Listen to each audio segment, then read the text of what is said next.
मधेपुर पंचायत से नॉमिनेशन के बाद पैक्स अध्यक्ष नामांकन के बाद कलवाही प्रखंड क्षेत्र में इस वक्त हमारे साथ राकेश बी चौधरी।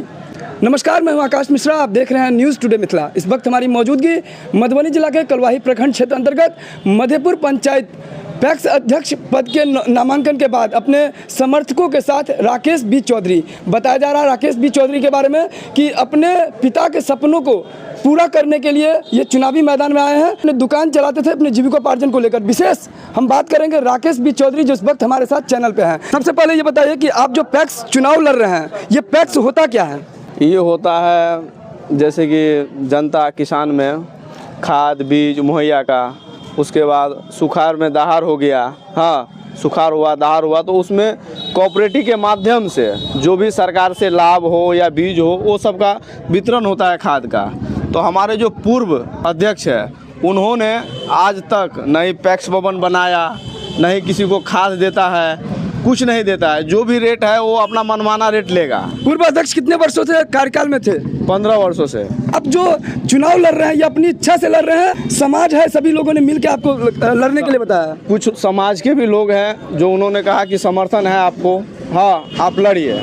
कुछ वर्ष पहले कि पिताजी ने भी नामांकन किया था, 8 वोटों से हार गए थे। वोटर कौन होते हैं? वो किसाने हैं। किस कारण से आप यहाँ पे चुनावी मैदान में हैं? कारण तो यही है कि मतलब कुछ जनता भी आक्रोशित है। उसके बाद हम घर पे रहते हैं, हमारे पास भी काम तो वही छोटा मोटा दुकान है वही चलाते हैं, तो बोले जनता की सेवा क्यों नहीं किया जाए। पूर्व में अभी हमारी पत्नी उप सरपंच है।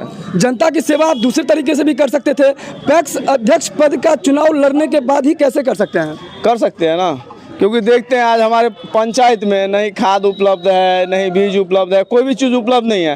तो हम सोचते हैं कि हमारे पंचायत में होना ना चाहिए। आज पैक्स भवन का पैसा आया था 16 लाख रुपया, तो 16 लाख रुपया से बनाना ना चाहिए अध्यक्ष को। अगर वो अध्यक्ष जो अगर भवन बनाएगा तो उसमें खाद भी सब ना उपलब्ध होगा, तब ना पब्लिक को बाहर नहीं जाना पड़ेगा लेने के लिए। जीतने के बाद पहली प्राथमिकता क्या होगी? प्राथमिकता यही होगी कि पहले पैक्स भवन बनाएंगे और जो भी वोटर है उनका कुछ भी काम होगा उस माध्यम से तो वो कराएंगे, मुहैया कराएंगे। मधेपुर पंचायत में कुल कितने वोटर हैं अभी? 862। हर घर जो मेंबर होना चाहिए, क्या ऐसा है? नहीं, हर घर में नहीं है। तो आपकी प्राथमिकता क्या होगी हमारी जीतने के बाद? हमारी प्राथमिकता वही होगी कि हम हर घर में जो किसान है एक एक आदमी का वोटर लिस्ट में ऐड करवाएंगे। क्या हमारे साथ इनके जो समर्थक हैं इनसे हम बात करेंगे। रमेश बी चौधरी हैं, बहुत अच्छे आदमी हैं और इनका फील्ड में वर्क भी है। क्या लग रहा है कि ये अध्यक्ष पद के लिए सिर्फ लड़े हैं या जीतने के लिए लड़े हैं? जीतेंगे भी और किसान का भी लाभ दिलाएंगे। मधेपुर पंचायत क्षेत्र के इस समय रमेश बी चौधरी नामांकन के बाद अपने समर्थकों के साथ हैं। इस वीडियो को जहाँ शेयर करें और नीचे कमेंट्स करके जरूर लिखिए कि मधेपुर पंचायत के लिए बेहतर पैक्स अध्यक्ष कौन। फिर मिलते हैं नए वीडियो में नए न्यूज़ के साथ, तब तक देखते रहिए न्यूज़ टुडे मिथिला, आकाश मिश्रा के साथ।